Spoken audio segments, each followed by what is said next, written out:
morning, friends. Welcome back to Homestead on a Prayer.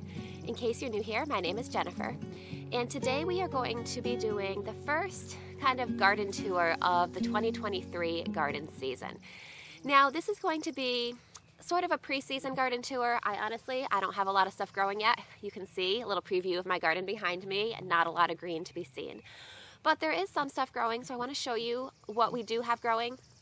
I also want to talk a little bit about my plans for this growing season. So one goal that I kind of had this year when it comes to YouTube and making videos was to shoot more frequent garden tours. And I also was thinking it would be a good idea to start garden tours a little bit earlier in the season. Last year, I think I started doing garden tours around the middle of May. And honestly, I think that it might be interesting to just see how the garden looks from an earlier stage, just to see the plants kind of from the beginning so that you can see how they grow as the season goes on, and I think that will be helpful for me as well as far as tracking the progress of the garden. So we're going to start over here in the main fenced garden, and then I have a couple little other garden areas around the yard that we'll take a look at. I know some of you are probably pretty excited to see the progress on our side yard garden, so we will head over there. But first we're going to go head into the main garden and I'll show you guys what we have growing. So actually, before we head into the garden, we're going to take a look on the outside of the garden because we do have quite a few peas that have come up, and I think that it would be good to show an update of our pea sprouting, especially for those of you who have been following along with our pea experiments. If you haven't been following along with that, I'm doing an experiment this year where I soaked half of the pea seeds that I planted. I did not soak the others so that I can compare and see if soaking really does make a difference. So I'll go ahead and link that video in the video description in case you missed it. But for today's purposes, we're just going to be checking on the germination, and I'll give you guys an update on those experiment results. So outside the garden fence here, you can see that the peas have actually made pretty significant progress. Last time we checked on them, these peas were quite a bit smaller. It takes peas quite a while to sprout, but once they sprout, they seem to get going pretty fast. So you can see all along these fences here. Of course, this one has some leaves that have kind of blown in. Let's move these. But you can see even under the leaves, lots of peas coming up. Over here, there's a few more peas coming up. You can see my chives are coming up. I've got other herbs along the fence too. Some lemon thyme. Let's see, over here is my oregano. You can see this is really starting to wake back up. And then more peas all along the fence, more leaves that have to be moved as well. All right, let's head on into the garden. So as you can see, the garden doesn't have a real lot going on yet. There's a lot of cleanup to be done still. So as we head along this fence here, you can see more peas.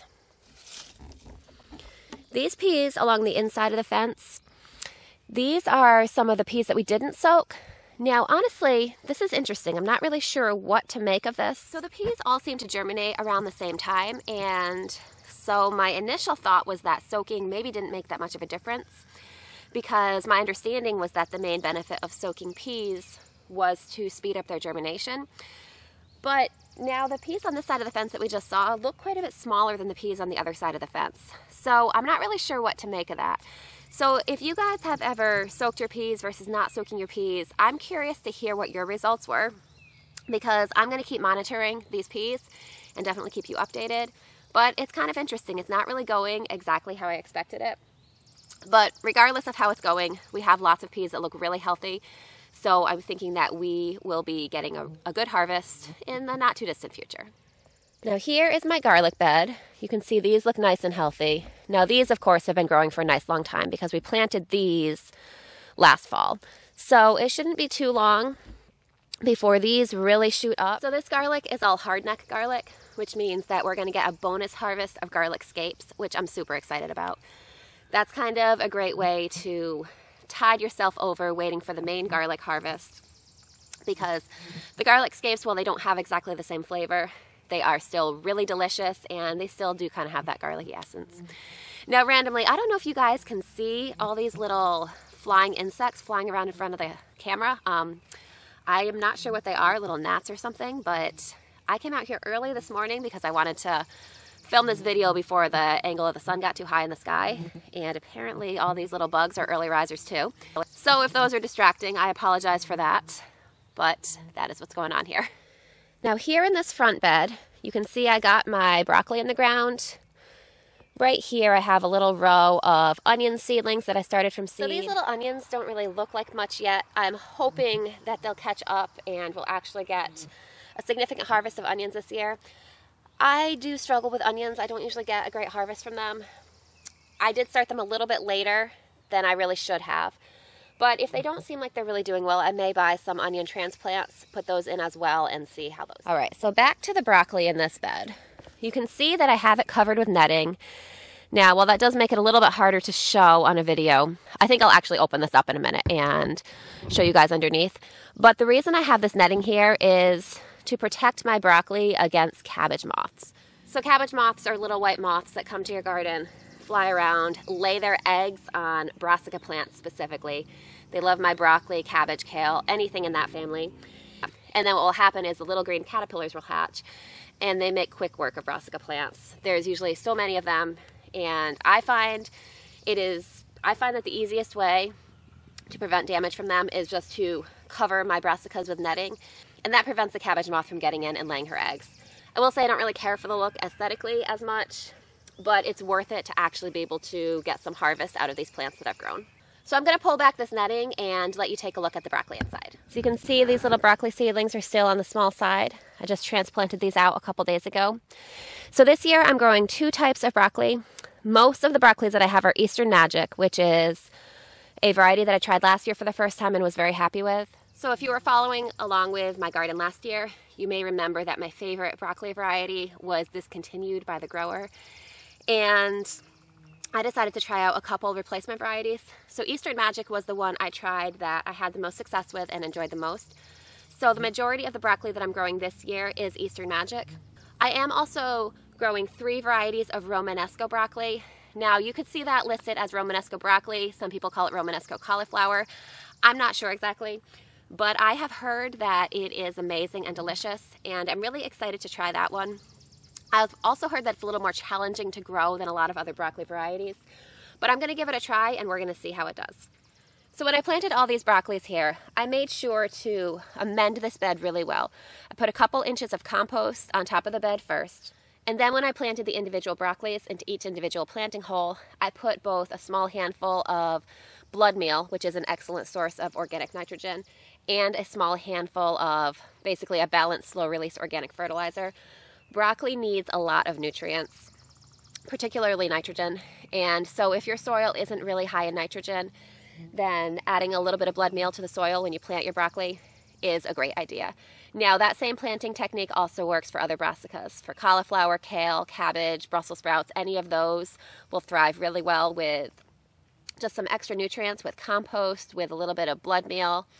And also you want to protect those plants with netting as well. There are alternative ways to prevent cabbage worms. If you do get a cabbage worm infestation, you can spray your plants with BT, which is basically a biological control, and that targets just larval insects. So it'll basically target caterpillars. So that is an option if you do get cabbage worms. I find it easier to prevent them in the first place, so that's what I like to do. So I'm just going to go ahead and cover this broccoli back up, and then we'll move on. All right, so I've got the broccoli all covered back up. Now you can see I have these 3 cattle panel arches here. Probably on these, I have 3 of them in this garden. Most likely what I'll grow on these is probably grow pole beans on 2 of them and cucumbers on the 3rd one. Now I am actually this year going to have a little bit of additional vertical growing space because I am working on a new garden addition in my side yard. So we're going to take a look over there when we're done over here. But first, let's finish up the rest of this garden. Now you can see I have a lot of garden cleanup left to do. I have these 3 welded wire fences on 3 different beds, and I have not finished cleaning up from last season. You can see the wreckage of last year's garden is still kind of here. So it sounds like my neighbor's guinea hens are over for a visit, which I am fine with. I am happy when they come over here and eat my ticks, so they're welcome to visit whenever they want. But in case you hear that kind of loud squawking noise in the background, that's what's going on there. So I find that, at least for myself personally, when it comes to things like garden cleanup, you know, kind of a task that has to be done but isn't the most exciting, I find that mindset makes a big difference for me. Now I know really, for best results, you are supposed to clean up your garden in the fall after the first frost once things are done growing. I do that sometimes. I honestly don't always do it. I find with tasks like that, I need to view it as prepping for my new garden as opposed to cleaning up from the old garden. Cleaning up from the old garden seems like a task to me in my mind that doesn't really have a lot of reward. Where if I frame it differently in my mind and I tell myself, this is what I need to do to get ready for my next garden, then it becomes an actual enjoyable task with purpose. So because of that, sometimes I do end up waiting till spring to clean up my garden. I've kind of cleaned up bits and pieces as we go. So as we get closer to our last frost date, which usually in my area is about mid-May, it's predicted to be a little bit earlier this year, but I'm going to kind of be a little cautious as that date approaches. I'll just be watching my forecast really carefully before planting out any frost tender things. But as that date gets closer, I will definitely be working on cleaning this up because I will need these spaces for things like tomatoes and peppers. So on these welded wire fences here, probably these two in the middle, I will be planting my tomatoes, growing up supported by that. And then this one I actually need to move back because it's not quite in the center of the bed and I want it to be moved back a little bit. Last year I planted my tomatoes along the front of it and on my peppers back here in the back. But what I found was that with the angle of the sun, what happened was the tomatoes grew tall up the trellis and blocked the sunlight from the peppers. And because of that, my peppers didn't do very well. So what I'm going to do is plant my tomatoes on the back of the trellis this year and the peppers in the front. And hopefully that will do better. We'll see what happens as the season goes on. Now in this bed here, you can see I have another bed covered with netting. This bed is basically lettuces and greens along with some perennialized scallions that I have in here. I'm going to go ahead and open this up so you can take a better look at this too.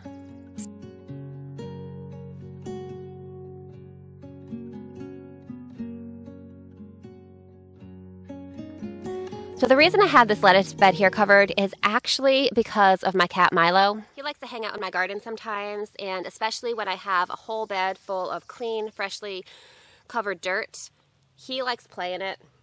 And I definitely do not want him digging up seedlings that I've just planted or seeds that I've just sown, and I most certainly do not want him pooping in my garden bed. So when I have something like this that's just freshly covered and freshly planted, I like to cover it with netting a little bit just until the seedlings are really established. Once there's a lot of plants in there, then he tends to stay out of it. So you can see I've got lots of lettuce seedlings growing here. Some places here you can see there's clumps where they're very close together. I think what happened was you can see there's nothing here. I did plant them fairly close together anyway, but I think all the seeds from this area ended up washing down and kind of forming a clump there. So I like to grow quite a few different lettuce varieties. A lot of times, I'd say I probably have maybe a dozen lettuce varieties in addition to a couple mixes. I find that growing a lot of varieties is a lot of fun. It makes for a really good salad with a lot of interesting colors and textures and patterns. It just makes for a lot more enjoyable eating experience. And I think it's also good too because certain lettuces will bolt at certain times. Bolt basically means when it's done producing leaves, it's ready to produce seed. Lettuce will shoot up a center stalk that will turn into a flower, and that's basically how it perpetuates itself. The problem with that is that when lettuce sends up that center stalk, we call it bolting, the flavor of the lettuce changes a lot and it gets really bitter. So you want to make sure that you harvest your lettuce before that happens. So there are certain lettuces that are a lot more bolt resistant. They can handle a lot more heat and sunlight without sending up that center stalk and bolting. And because of that, I like to have a variety of lettuces. That way, as the season goes on, there's different types to choose from. So you can see here one final bed that's covered with netting. In here I have my other brassicas. So there's some cauliflower plants. There's lots of different kinds of kale and cabbage. So basically all these brassicas in here grow the same way as my broccoli. I plant them with a little bit of blood meal and organic fertilizer after amending the bed with a pretty thick layer of compost. So I have, I think, 3 types of kale in this bed. I have 2 types of cabbage, plus I have a few cauliflower plants. They don't look like much right now, but that's honestly one of the reasons why I wanted to start this garden tour today, because these are going to actually grow really fast. And if I do another garden tour in, say, another couple weeks or so, it'll definitely be interesting to compare the size of the plants today with the size of the plants at the next garden tour. I think that that's one benefit of doing garden tours starting earlier in the season and also doing them more frequently, is we can see a lot more of the growth of the plants, especially in the early stages. So these seedlings are still kind of adjusting to being transplanted out. I just transplanted these out a couple days ago. So you can see they're still kind of getting their feet wet and getting used to their new growing conditions. But you can see I've got some red Russian kale here. Here's some dazzling blue kale. This is a lacinato type of kale. This is actually a kale that overwintered from last year. You can see it's starting to get some buds, so it's actually going to flower this year. This is kind of similar to like a tiny little broccoli head. This is blue curled Scotch kale. Here's a baby blue curled Scotch kale just planted this year. There's another one back there. I've got a couple types of cabbage here. This one I believe is my Savoy cabbage. I also have some early Jersey Wakefield cabbage. I'm not sure if I can really tell them apart at this stage, but not too long from now I will be able to. And then here are my tiny, sad-looking cauliflower seedlings. I find that cauliflower in general tends to grow less robustly than broccoli. Hopefully, as the season goes on, this cauliflower will really pick up steam. We'll just keep an eye on this and we'll see how it does. So there's not a lot going on in this bed yet. This is usually my annual herb bed. I do have some baby dill sprouts that are just coming up. As the season goes on, I'll probably be adding some chamomile to that bed, maybe some calendula, possibly some basil. I do like to interplant my basil along with a lot of my other garden vegetables, but there'll probably be some basil that ends up here as well, and maybe a few flowers. So this bed will kind of, oh, and parsley. I always put parsley in this bed too. So this bed kind of becomes a little bit of a hodgepodge as the season goes on. So here's a quick little update on the radish seedlings. You can see these are growing pretty fast, off to a great start. So that's it for the main garden area for today. There's a couple other areas in the yard I want to show you guys. So I'm first going to take you over near my fire pit area, partly because the daffodils are really putting on a show right now and I just want to show you guys what that looks like.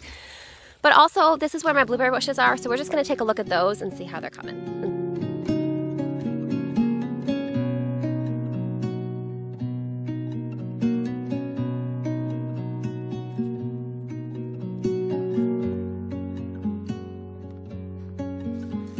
Now look at these daffodils. This is one of my favorite things about spring. Just daffodils really know how to put on a show. So here is my first blueberry plant. So I have 8 of these little blueberry bushes, and I'm thinking that these look like the very beginnings of flower buds here. Trying to get the camera to focus on that. So I'm thinking that this may be the first year that we really get blueberries from the bushes that we planted. So last year I started off with 6 blueberry bushes already planted in this area, and actually for my Mother's Day gift I asked for 2 more blueberry bushes because I saw these blueberries at Home Depot that were blooming and they were beautiful. Now I had my original blueberry bushes here for I think 2 or 3 years at that point, and I hadn't gotten a harvest from them yet, and I decided that the new blueberry bushes that I got, even though you are technically supposed to pick off the blooms for the first year, I decided to let them go, and I got just a couple of blueberries from them. They were delicious. But this bush that I just showed you guys is one that I had originally planted. That one has never fruited before, so I'm really excited to get some blueberries from that this year. So here's another one of my blueberry bushes, and in the back you can see that is definitely a cluster of flower buds. So while I don't think this is going to yield a lot, it should yield something this year, so I'm super excited about that. Now over here you can see the raspberry patch, and this is really coming to life. We just pruned these back pretty heavily together. You can see the tips are all cut off a couple weeks ago, and I think we did it just in time because these are really starting to spring to life now. Now these are canes that grew last year, produced fruit last year, so this will be their second year producing, and then these canes will die. The type of raspberry that I have is called an ever-bearing raspberry, which means that it produces 2 crops of berries every year. So in addition to last year's canes starting to leaf out again, there should be some new canes coming up from the ground. I can't really see them yet. You see I have the raspberries mulched with a pretty thick layer of fallen leaves. So most likely there are some new canes starting to come up and I just can't see them yet. But those will give us our fall crop of berries. These canes that yielded last year will give us our summer crop of berries. So we're just gonna head over here and check on my new apple trees. Haven't really seen a lot of signs of growth from these yet, but look at this. These are coming to life. That is so exciting. These are waking up for spring. So let's take a look at the other apple tree.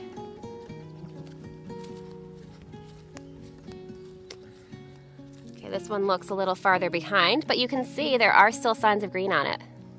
Now, I obviously won't be harvesting any apples from these trees this year, but I wanted to kind of take this year to really learn how to grow them and also to get them established. My plan is to plant a fruit tree permaculture guild around the base of each of these apple trees, and that will be done probably sometime in the next couple weeks to a month or so. So definitely stay tuned for that because that's something I'm really excited about. Now over here you can see the progress of my garden expansion. This has definitely still got quite a ways to go, but we've made quite a bit of progress with it too. You can see we have 3 beds leveled-ish. That far one there, I couldn't really level completely. I did the best I could. But these 3 are basically ready to plant. This one still has to be leveled, lined with hardware cloth and filled. And then we are in the process of covering these walkways with wood chips. So the utility company in my area did cut down a lot of trees along the sides of the road last fall. And they basically just chipped them and left them in the woods across the street, which is basically state land. So anyone has access to it. So I have been taking my wheelbarrow, taking lots of trips across the street and filling it up with free wood chips and basically just lining the walkways of my new garden expansion with that. Now you can see we have a couple cattle panels that we've transported here. They're still in their teardrop shape that we used to transport them. We are going to be using those to make cattle panel trellises between these 2 pairs of beds here. And then over here, you can see this is what was my no-dig garden bed last year. And I've been working on, and oh my goodness, there's raspberries coming up in this. As much as I would love my raspberries to spread, this is not a good spot for them to do it because this is supposed to be asparagus. Now, if you haven't grown raspberries before, you might not be familiar with exactly how tenacious they are. My raspberries are growing there along the driveway. This ground is raised up at least a foot, probably 1.5 feet above them. There's a stone wall back there. And those raspberry roots traveled underground and then up through probably 18 inches or so of soil and grass and other plants, and are sprouting in my future asparagus bed. So I'm not sure how well that bodes for the health of my future asparagus bed, but we're still going to give it a try and we'll see what happens. I am going to take out the raspberries that are growing here. Obviously, I'm pretty sure that they will try again, so hopefully the asparagus is up to competing with them. I'm not sure what's going to happen, but we are going to try it. Definitely stay tuned if you're interested in seeing how that battle plays out. So near the edge of the new garden expansion area, I've got some blackberries. And you can see that these are really starting to come to life. They're still very small plants, and Milo's excited about the blackberries too. So you can see that they're still very small plants, but they are waking up, and I'm hoping for some actual blackberries this year.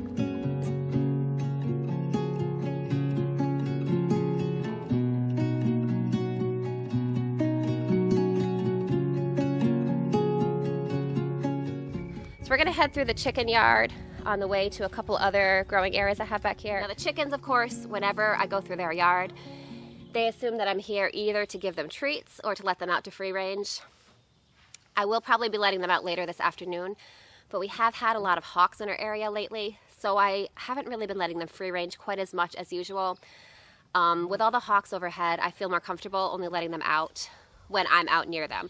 So I do have quite a bit of work to do in that new garden expansion area over in the side yard today, which is right next to the chicken yard. So while I'm working on that, I'll let them out a little later. Oh, sorry girlies, you're gonna have to wait a little bit to come out. I know, I promise it's for your own good. All right, now as we walk through the rest of the chicken yard, you can see this is where my old pool used to be, in case you're wondering what that filter and everything is. When we bought this house, we actually purchased it as a foreclosure, and it had a big, beautiful pool.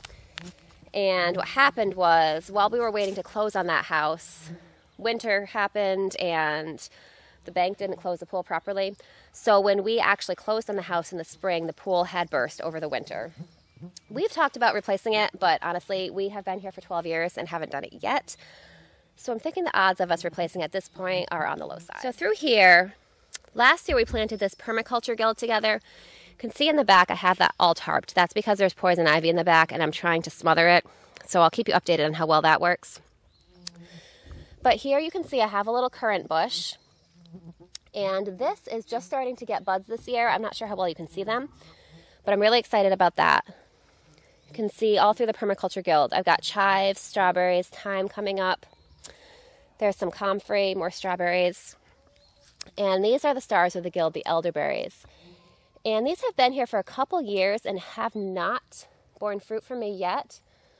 But I was looking, if you see in there, that to me looks like a flower bud cluster. So I'm thinking this may be the year we finally get elderberries. So last spring I already had that currant bush and 2 of the elderberries that are over here in place already. And then we basically together built this permaculture guild around the elderberries.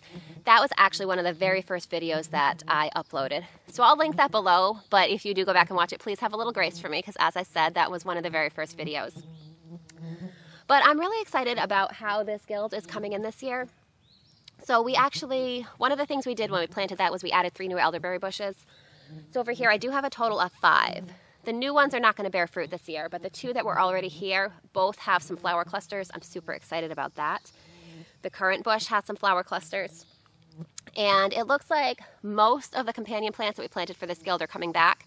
I think I may have to replace a couple lavender plants. I planted 2 varieties here, and so I'm thinking what happened is that one of them came back and the other one didn't. So I'm going to have to do a little bit of digging and try to remember which variety it was I planted where, so I know which ones survived the winter and which ones didn't. But you can see through here. So here is another elderberry.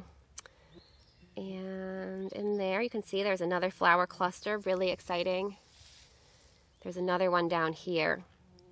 So I'm super excited about that. The biggest thing I'm going to have to decide is whether I want to harvest them as flowers or wait and harvest them as berries. They're both very useful medicinally. So as we finish up the permaculture guild, you can see this wood chip area. I actually have wine cap mushrooms planted in this area here. I planted those last summer, and I wasn't sure if I would get a harvest last year or not, because sometimes when you plant in the summer, you get a harvest that fall, sometimes not till the following spring. We did actually get a fairly nice harvest last fall. And so I topped these off with more wood chips. I'm hoping that over the winter they inoculated those wood chips really well, and then hopefully this spring and summer and maybe into fall we'll get a good harvest of wine cap mushrooms from that bed. Right next to the mushroom bed I have a second raspberry patch with some different varieties of raspberries. This one raspberry plant here, this is actually a purple raspberry plant. I think it is a hybrid between a red raspberry and a black raspberry. This has actually never yielded for us, so I'm hoping that this year it will. Now over here, these are all considered golden raspberries. This is a variety called Double Gold. They're actually kind of a beautiful coral blush pink color. And those are the most delicious raspberries. I think that they are probably my favorite just because of how different they are and what a treat they are. They're really sweet and good.